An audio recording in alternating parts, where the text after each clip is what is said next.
Las opiniones vertidas en este programa expresan los puntos de vista de los participantes y en ningún momento pretenden ser la solución a todas las problemáticas relacionadas. Queda a discreción de los escuchas el tomar sus propias decisiones. Hola, les damos la bienvenida a una emisión más de Entropy, un espacio donde exploramos y reflexionamos sobre esos elementos psicológicos que nos caracterizan como seres humanos. Hola Fede, ¿cómo estás? Hola Iván, muy bien, relajadito, empezando el día rico y bueno, disfrutando del podcast. ¿Tú cómo andas? Pues sorprendido, ya es octubre, ¿no? Hoy es 6 de octubre, ya es octubre, noviembre y diciembre. Hace rato, la semana pasada fui al súper y pues ya hay cosas de Navidad, ¿no? Y ya ahorita ya venden pan de muerto, ¿no? O sea, esa parte de la mercadotecnia me desespera un poco, aunque en ciertas cosas me agrada porque podemos disfrutar por más tiempo ciertos sabores, ¿no? Por ejemplo, el pan de muerto es muy rico. Para los que no sean de México, en México tenemos la tradición, creo que es el 2, ¿verdad? El 2 de noviembre. Uh-huh. Bueno, aunque pueden llevarse una referencia interesante con una película de Disney que salió, que se llama Coco. Refleja una parte de la tradición mexicana. Pero en México, el 2 de... Bueno, es el primero, 2 y el 3, ¿no? Sí, Iván, de hecho, la iglesia y algunos pueblos abren el retorno de los difuntos desde el 29 de septiembre.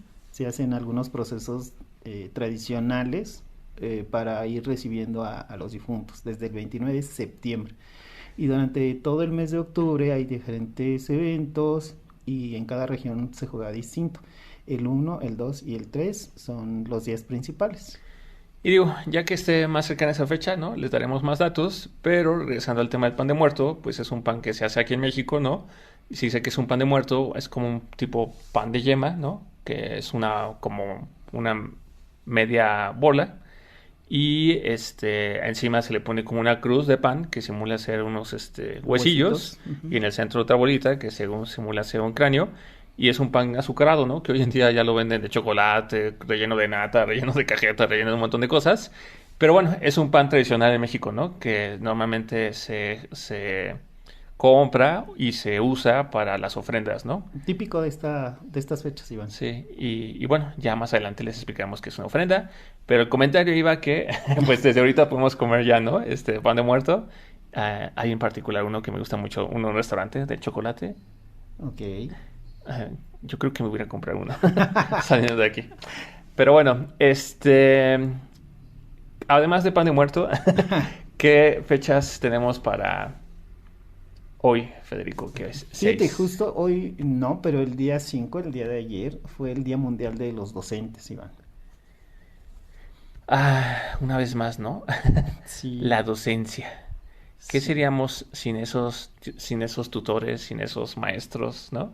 Formadores de personas, personalidades y, no sé, licenciados. Yo digo que profesionistas, Iván. Alguien que profesa con pasión una carrera y que hace la vida distinta de los que están alrededor. Muchas felicidades en su día. Sí, muchas felicidades, muchas gracias, ¿no? Creo que mi carrera profesional ha sido marcado por muchos profesores, ¿no? Que me han enseñado muchas cosas, que me han desde permitido aprender a tener una buena ortografía, ¿no? O hasta poderme querer desarrollar en ciertas áreas de conocimiento, ¿no?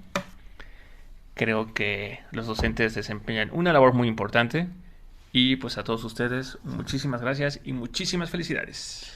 Muchas gracias. La verdad es que algunos lo hacen con tanta pasión que a la fecha, después de muchos años, podemos recordarlos perfecto y seguirles agradeciendo como el primer día que les conocimos, ¿no, Iván? Sí, como fue el caso de la profesora Araceli. Saludos y felicidades, profe.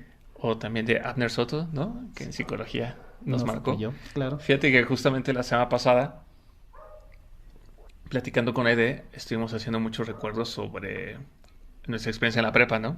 Y sobre muchos profesores que tuvimos, que algunos eran todos unos personajes, pero justo veíamos, ¿no? Como ella, esas clases de ingeniería donde veíamos temas de mecánica y de electricidad, la marcaron a tal grado de decidirse a estudiar en la UNAM mecatrónica, ¿no? Y como a esa carrera, pues como que la fue encaminando a querer seguir el camino de la ingeniería. Entonces, sí, la docencia es muy importante y ojalá que todos tengan siempre la suerte de conocer a alguien que los ilumine y les les muestre un camino, ¿no? Que quieran andar. Sí, esas invitaciones por enseñanza son bien recibidas toda la vida. Exactamente. Y pues Fede, antes de entrar al siguiente tema, ¿no? Pues recordarle a todos los que nos escuchan que pues la semana pasada fue el Café de Entropy, ¿no? Tuvimos a una amiga mía muy entrañable, que es Aide, en el episodio número 47, donde cerramos el tema de la autocrítica. Tema que, por cierto, en lo personal me tocó muchas fibras, ¿no? Y que me están invitando a iniciar un nuevo proceso ahí terapéutico para continuar, ¿no? En esta búsqueda personal de siempre ser cada día un poco mejor.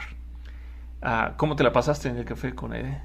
Fíjate que primero fue muy agradable reconectar con Aide, tenía mucho tiempo que no hablábamos, pero son de esas conexiones que, ¿sabes? Como que se autorregulan y vuelves a sentir que todo fluye. Desde siempre me pareció una persona interesante, inteligente, pero después de esas conversaciones y algunos datos que nos compartió, pues me permito volverla a felicitar. La verdad es que mis respetos, es una gran mujer y una excelente profesionista y muy dedicada y apasionada, ¿no, Iván? Me lo pasé muy bien. Sí, sí, la verdad es que Aide... Creo que, fíjate que desde muy joven yo escuché, ¿no? Que le decían que los amigos se cuentan con la mano de los dedos, ¿no? Y para mí Aide es una de esas amistades, ¿no? Es una de esas amistades que quizás no siempre nos podemos ver, ¿no? Porque pues no vivimos para empezar en el mismo país, pero es muy grato para mí reencontrarme con ella y compartir y ver y compartirnos nuestros éxitos, ¿no? Y nuestras tristezas, ¿no? Pero sí, espero que a todos los que de repente no tengan dudas de si están haciendo bien o no estén haciendo bien, solo por el hecho de querer escuchar qué fue lo que nos compartió ella, que se animen a escuchar ese episodio de la autocrítica y sirve que de paso, ¿no? Evaluando un poco cómo están en ese ámbito psicológico que curiosamente, fíjate, si no es por ella, yo no me hubiera percatado de lo que me percaté y creo que ese tema de la autocrítica como que no está tan sonado, ¿no?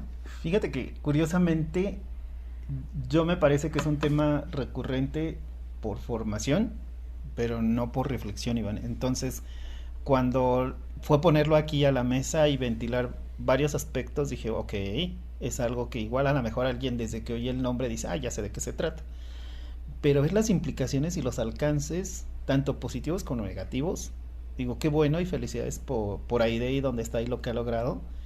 Y esa parte que puede ser tan normal y que para los que venimos en paralelo y decimos, no, a ver, tú has logrado mucho y has avanzado mucho, no es tan normal para todos, ¿no? Entonces, oye un poco menos por este tiempo y felicítate, que fue lo que me permití decirle a esa gran mujer. Sí, ahora sí que a todos los mexicanos que estén fuera de México, ¿no? Y bueno, y los que también están en México, y también los que no sean mexicanos, pero que hayan emprendido la empresa de emigrar de su país de origen, pues mandamos un saludo, ¿no? Y en particular a todos los que se encuentren en Canadá. Así que muchos saludos y saludos, Aide. Saludos a todos, amigos. Espero que estén muy bien y convénzanse de que lo van a lograr. Por algo están dando estos pasos. Exactamente. Y Fede, hoy es nuestro capítulo número 48. ¿Y qué vamos a empezar? Vamos a empezar a hablar de habilidades sociales, Iván. Habilidades sociales, ¿no? Social skills. Skills.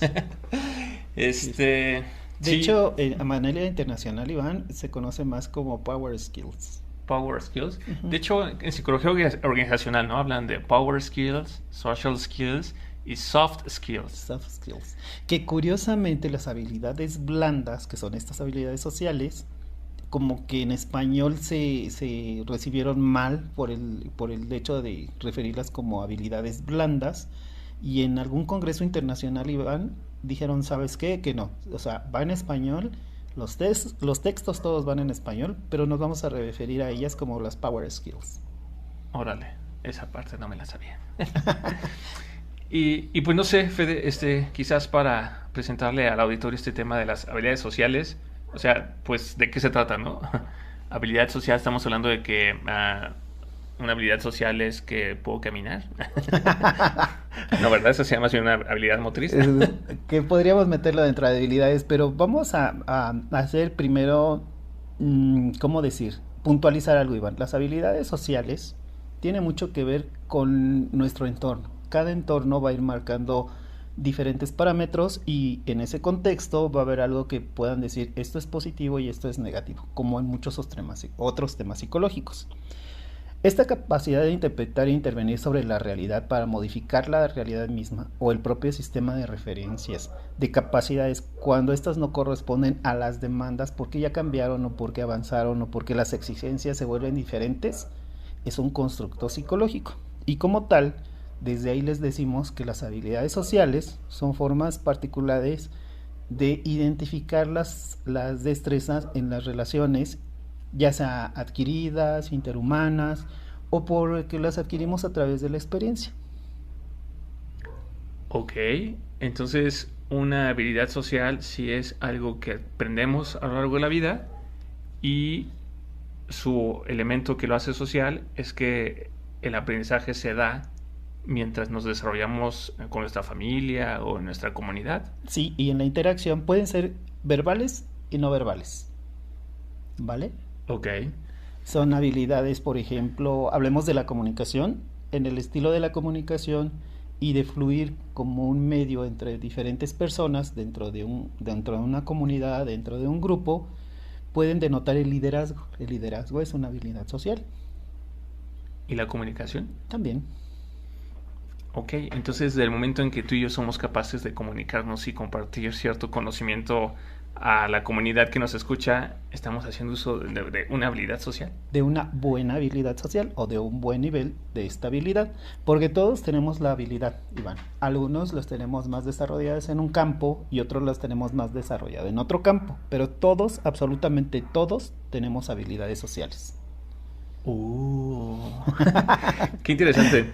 Pues fíjate, Fede, que yo también hice mi tarea e investigué un poquito sobre cómo de dónde viene el estudio, ¿no?, de las habilidades sociales y encontré que este tema básicamente fue de interés en Estados Unidos e Inglaterra y hay como un personaje que se llama Salter, quien en 1949 hablaba de personalidad excitatoria, ¿no? O Volpe en 1958, que comentaba algo sobre la conducta asertiva, que de hecho esto me llevó a los episodios donde hablamos sobre asertividad. En 1971, Lazarus comenta y comparte algo que denominó libertad emocional. Y básicamente el tema de las habilidades sociales tomó fuerza a mediados de los 70 y se utilizaba como un equivalente de la asertividad o competencia social, aunque para algunos autores no eran como equitativos, equiparables, por lo que era importante diferenciarlos, ¿no?, entre una habilidad social de la asertividad, que quizás retomando ahorita lo que nos explicas, la asertividad sería una habilidad social. Alguna de las expresiones de la asertividad, como la comunicación asertiva, es un índice de una habilidad social, sí. Ok, pero entonces la asertividad no es una habilidad social. Es como un rasgo que identifica si tienes la habilidad o no, como es un parámetro. Ok. Y fíjate que siguiendo sobre el tema de la historia y definiciones de habilidades sociales, en 1982 Wilkinson Center, ¿no?, ya decía que las habilidades sociales están enmarcadas por la cultura y que eran determinadas por patrones de comunicación, el contexto donde uno crece y que era afectado por la edad, el sexo, la clase social y la educación, y que a su vez eran influidas, ¿no?, por las actitudes, por los valores, por las creencias, por las capacidades cognitivas y estilos únicos de interacción, ¿no?, de cada persona. O sea, finalmente una habilidad social es un abanico, ¿no?, o es algo, es una habilidad, ¿no? Perdón por la redundancia, que todos tenemos, pero el nivel de desarrollo o la forma en que se desarrolla depende de todos estos elementos, ¿no? O sea, de nuestra cultura, de nuestra edad, del contacto que tuvimos, de las oportunidades que se tuvieron, ¿no?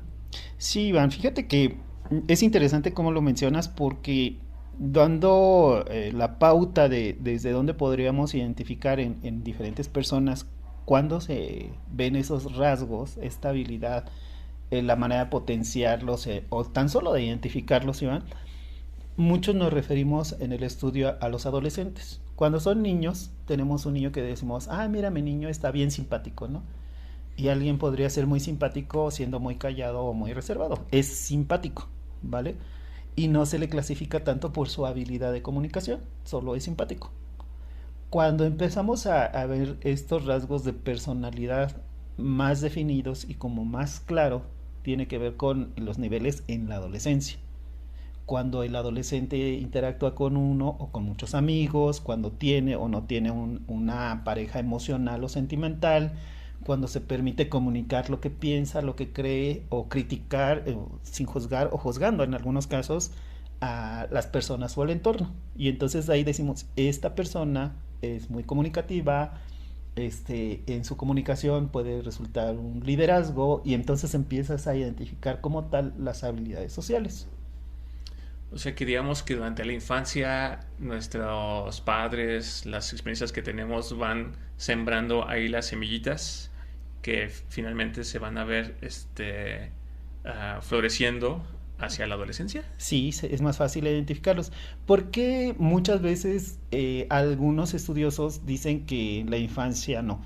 Porque muchas veces cuando están pequeños estamos más atentos a su estado de salud, a aspectos biológicos y sentimentales. Que el niño no esté triste, que el niño esté alegre, que esté sano, que vaya creciendo sano, que se alimente bien. La infancia va marcado mucho en ese entorno y pocos se dan el tiempo de ver si el niño con sus pares o en su entorno es social o comunicativo. Finalmente esa interacción la empezamos a ver poco a poco y vamos viendo, ay, como que hoy mi niño estuvo muy callado, ah, mañana habló mucho, pero no lo vemos como un rasgo, lo vemos como un evento diario. Conforme va creciendo y madurando la persona, vamos identificando que a lo mejor el niño no siempre ha sido tan comunicativo o tan serio, ¿no? O a lo mejor es un líder que apenas habla y tiene a 5 personas de un lado oyéndolo y 5 personas del otro lado haciendo algo que se le ocurrió al niño, ¿no? Ok, pero entonces sí son identificables en la infancia. Se permite identificar los rasgos de personalidad propios de las habilidades sociales desde la infancia, pero no se consideran característicos. Ok. Fíjate que las cosas que yo había leído y encontrado justamente hablaban eso, de que era muy difícil llegar a un consenso entre los estudiosos y decir que era una habilidad social. Entonces la tendencia era como más bien tratar de encuadrar esas características, ¿no? Que permitían definir qué era o no una habilidad social. Sí, mira, con lo que empezaste mencionando esto de la comunidad, Iván, yo me voy, por ejemplo, a un ámbito rural en donde las personas no demandan tanta comunicación. No estoy diciendo que sea en todos los casos, sí, estoy diciendo, pensemos que hay un ámbito rural en donde el hecho de que haya mucha comunicación pues no tiene mayor relevancia. Y luego piensa en otro ámbito, rural o no rural, donde sí se demande que la gente fluya y haya mucha comunicación. En esta diferencia de contextos, la comunicación ya es una habilidad social. Ok. ¿Sí? O sea, finalmente es que me quedo pensando, ¿no? El contexto, el ambiente, la sociedad donde uno crece y se desarrolla va enmarcando lo que es o no una habilidad social. Por ejemplo, ¿no? Quizás para nosotros como profesionistas y psicólogos podríamos decir que una habilidad social del psicólogo es el saber escuchar, Por ejemplo, una buena escucha el ser asertivos. y el mantener nuestra asertividad alerta y flexible para identificar.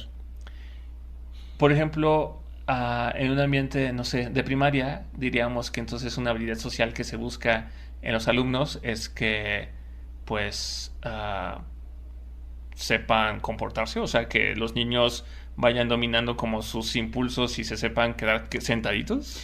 Pudiera ser esta conducta, este comportamiento conductual, pero fíjate que yo creo que una habilidad social más identificable de estos pequeños pudiera ser el lenguaje, Iván, el cómo habla y el número de palabras que maneja en su vocabulario.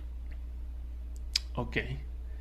Incluso la pronunciación, Iván, en el lenguaje verbal. A lo mejor a mí, por ejemplo, yo algunas veces le comenté que a mí me costaba algo de trabajo darle la entonación a la X en una frase, ¿no? Yo la decía como una S y en algunas ocasiones como una Z.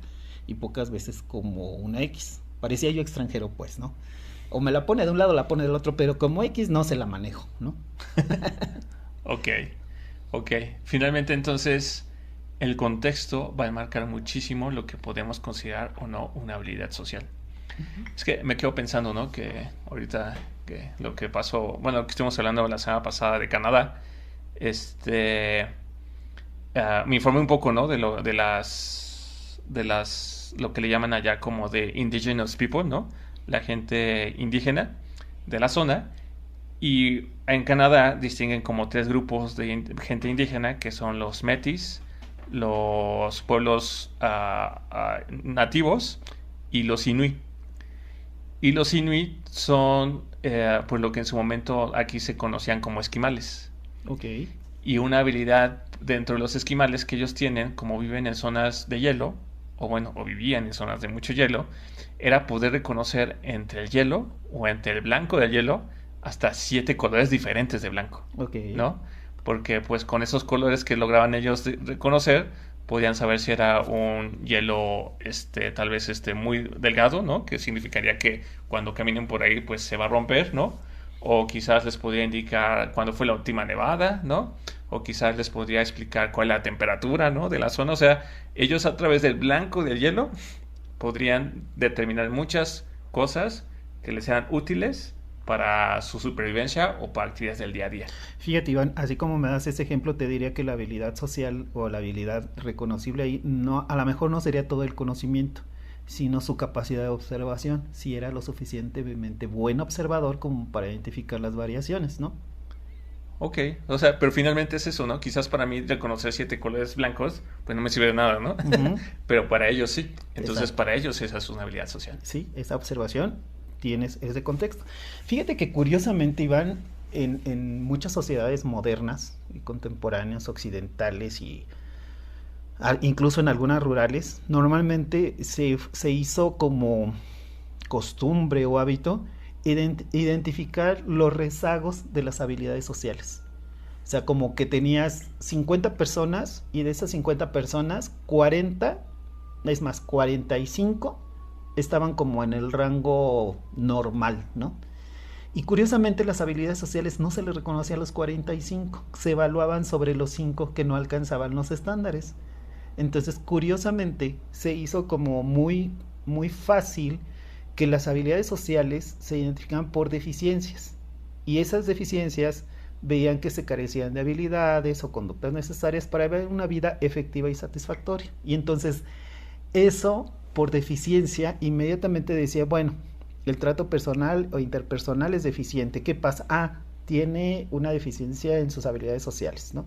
Y curiosamente, cuando avanza hacia la adolescencia, dice que en el desempeño de múltiples tareas relacionadas entre ellas o no, pero en el contexto social, en ese manejo interpersonal, se ve cómo puede o no desarrollar las habilidades en la misma adolescencia, es decir, se identifica la deficiencia y se califica si puede alcanzar la habilidad social. Pero nunca se habla de las habilidades sociales y la identificación dentro del grupo de los 45 que lo tienen. O sea, digamos que se enfocaba en el cuadro, en el punto negro del cuadro blanco. Exactamente. Órale, qué curioso, ¿no? Es como un tema de cómo se aborda, ¿no? El estudio y el impacto que tiene con las deducciones que se hacen, ¿no? Porque en lugar de evaluar lo que sí tenemos, evaluamos lo que no tenemos. Lo que no hay en el grupo, claro. Eso me hace, bueno, se me hace interesante por algo que escuché justamente hoy, pero no viene mucha a colación. Y bueno, y justamente, no sé si haga sentido, Fede, pero yo dentro de lo que también vi es que como no llegamos a un acuerdo de qué es y qué no es una habilidad social, lo que muchos investigadores fue como crear como criterios para determinar qué es una habilidad social. Entonces, por ejemplo, dentro de lo que yo encontré está Alberti, en 1977, que decía que para decir que una habilidad social se debían de cumplir estas características. 1, que sea una característica de la conducta, no de las personas. 2, que sea específica a la persona y a la situación y que no sea universal. 3, contempla que el contexto cultural del individuo, así como los términos de otras variables situacionales. 4, se basa en la capacidad del individuo de escoger libremente su acción. Y 5, es socialmente eficaz y no dañina, ¿no? que eso me queda pensando, o sea, entonces si es una habilidad, por ejemplo, fumar. Es dañina. Ajá, es dañina, pero pues, pues muchos lo hacen, ¿no? Sí, yo te puedo platicar que yo por ejemplo, en mi vida profesional sufrí segregación porque yo no fumo. Y entonces la toma de decisiones en una compañía se realizaba en un patio conversando cuando todos salían a fumar, todos los directivos. Y entonces en más de una ocasión tuve que irme a parar ahí dentro de los fumadores y me veían así como bicho raro de, ¿tú qué haces aquí? Tú no fumas. Y yo, sí, pero vamos a hablar de esto y tenemos que determinar esto. Bueno, y cortaban muchos temas. O sea, yo sí sufría segregación por no hacer eso que ellos consideraban una habilidad de un directivo, relajarse mientras fumaba. Esa era la conducta que ellos decían que hacían mientras fumaban. No fumar, sino conversar mientras fumabas. Pero entonces en ese ejemplo que nos das de la empresa donde estabas, una habilidad social ahí era eso, la capacidad de conversar mientras fumabas, aunque fuera dañina. Exacto. Entonces, es que esa parte, eso es lo que me hace ruido, ¿no? En esta categorización que daba este señor Alberti. Pero, por ejemplo, ¿no? Años después, Linehan, en 1984, resume que las habilidades sociales cumplen realmente tres objetivos, ¿no? Uno, la eficacia para alcanzar los objetivos planteados. Dos, la eficacia para mantener o mejorar la relación con las otras personas con las que interactuamos. Y tres, la eficacia para mantener la autoestima de las personas socialmente como activa, ¿no? Aquí ya no hablan tanto de que si es dañina o no dañina, ¿no? Pero finalmente aquí sí interviene ya este tema que comentábamos de la interacción. ¿Por qué? Porque ahora pienso en otra cosa que quizás no es tan positiva, pero por ejemplo, el beber, ¿no? O sea, ¿cuántas veces, no? Digo, ya alguna vez lo comentamos, las famosas cantinas, ¿no? Que yo nunca he ido a una, pero dicen que se come muy rico. Pero finalmente, el ir a una cantina, ¿no? Y tomar y beber y relajarte, o sea, yo creo que en su momento también era considerado como una habilidad, ¿no? Dentro de un trabajo donde pues quizás entre hombres era como el espacio, ¿no? Bien, ¿no? Dijo aquel invitado, ¿no? Sergio, que era ese espacio como de relajación, ¿no? Como una especie como de oasis masculino, pero yo no creo que solamente era de relajación, yo creo que también finalmente constituye una habilidad el beber, pero a su vez el no perderse, porque yo creo que muchas veces muchas decisiones importantes se tomaron en una cantina, ¿no? Sí te cedo a esa totalmente, no la cuestiono. Sin embargo, me gustaría poner al mismo tiempo otro ejemplo. Recordemos que el efecto del alcohol es desinhibir. Y entonces, en el efecto del alcohol, a lo mejor muchas de las limitantes que nosotros nos ponemos o que se ponen, pues, en ese momento bajan. Esas barreras como que se relajan un poco y permiten ser más sociables de lo que normalmente somos, ¿no? Y esta parte del estrés y el conflicto como que se disminuye el nivel y pudiera incluso cortar algún cuadro de ansiedad que tendríamos sin el alcohol. Entonces, sí, pero con sus asegúnes. Yo me gustaría como verlo sí dentro de en la primera descripción, en su segundo punto hablabas de que no fuera universal y yo digo, que sí sea universal en tu comunidad y en tu sociedad sería como algo que debería de ser y en la descripción decías que no debería de ser, ¿no? Y esta parte de beber, yo digo que no deberían de tomarse decisiones bajo esas dos condicionantes, ¿no? Ni en un bar, ni con alcohol. O fumando. ¿Y qué te digo de fumar, no? Eso yo lo viví directamente y te digo, no. Curiosamente te puedo decir que me ha tocado ver la toma de decisiones en un bar, así, que se reunían gerentes y casualmente se iban a comer y comían en una cantina, ¿no? Consideren que aquí en México muchas de las cantinas o el concepto de cantina sí es un lugar donde se vende alcohol en diferentes presentaciones, coctelería y demás, pero además se entrega algo que dicen que es botana. La botana puede ser, imagínense, unas papas fritas, pero también podría ser un guisado completo y es muy rico lo que te dan en las botanas en las cantinas. Bueno, en una junta gerencial yo vi tomar más de una vez decisiones que eran erradas, eran eufóricas y fueron pues contraproducentes de manera bastante significativa, ¿no?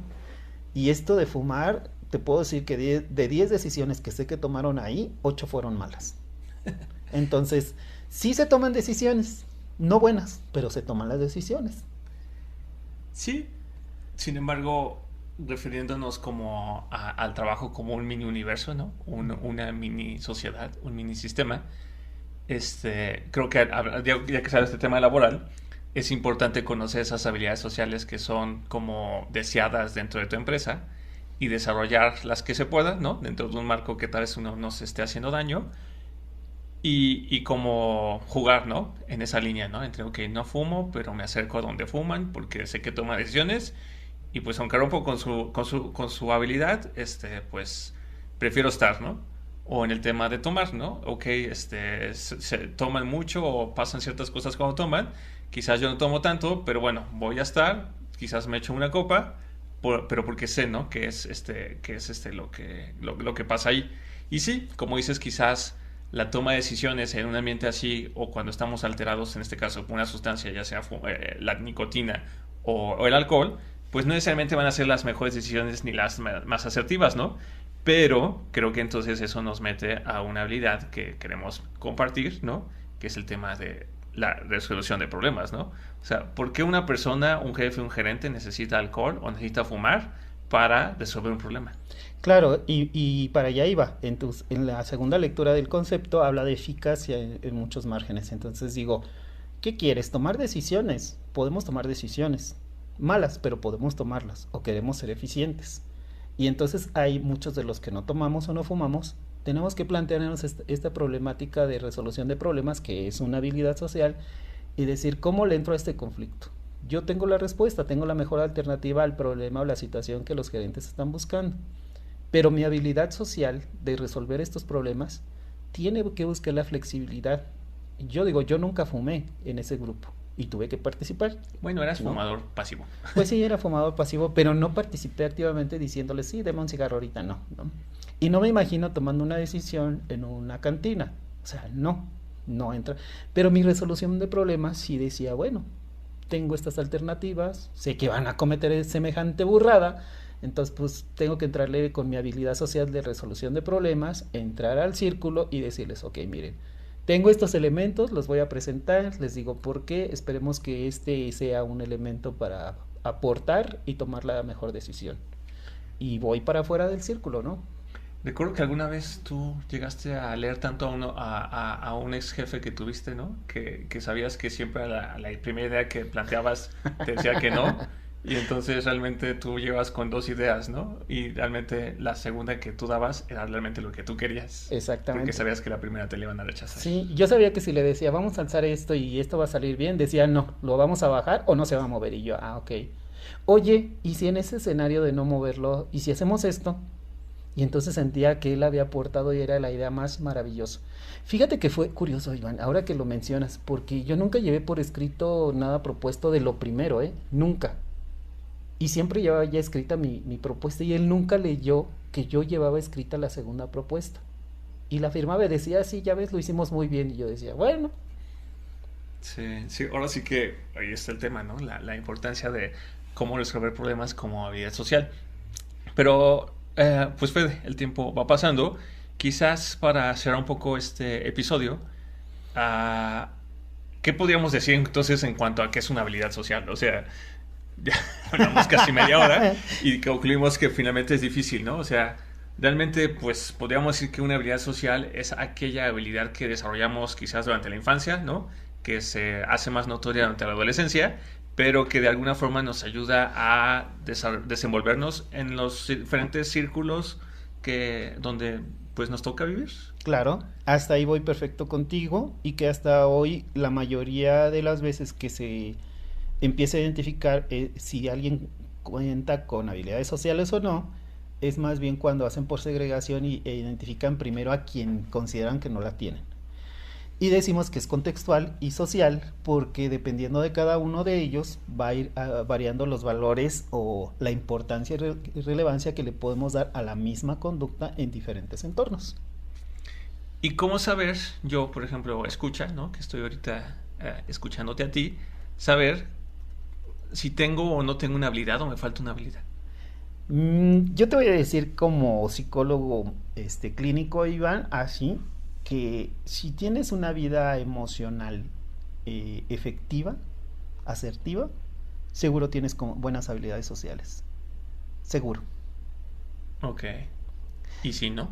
Y si no, los vamos a dejar con esa intriga para el siguiente capítulo, Iván. Va, perfecto. Pues bueno, estimados escuchas, esta vez no les sugerimos tarea, ¿no? Porque este tema de las habilidades sociales es como algo que sí se puede ir trabajando, que podemos ir desarrollando nuestro catálogo de habilidades sociales. De hecho, quizás creo que la tarea sería pónganse a escuchar todos los capítulos, ¿no? Claro. De Entropy, porque de alguna forma creo que en todos ellos, ¿no? Hemos estado como dando bases, ideas de cómo desarrollar diferentes habilidades sociales que en nuestra sociedad pues son bastante útiles. Sí, y bueno, cerrando la respuesta a tu pregunta, Iván, lo vamos a desarrollar más puntualmente en el siguiente capítulo porque sí hay habilidades internacionales aceptadas, deseadas profesionalmente, en equivalencias y en significados, pero nos va a llevar mucho tiempo, Iván. Por eso los invitamos al siguiente capítulo. Perfecto. Y de esta forma finalizamos esta emisión llena de ideas y comentarios propios y de diferentes líneas de investigación, confiando que en casa ayudarán a crear una nueva forma de conocimiento propio que les ayude en la etapa en la que se encuentren. Agradecemos que nos sigan y esperamos sus comentarios, sugerencias y agradecimientos en nuestro sitio de Facebook, Instagram y que nos escuchen por Anchor, Spotify, Apple Podcasts, Google Podcast y YouTube. Hasta pronto. Hasta luego.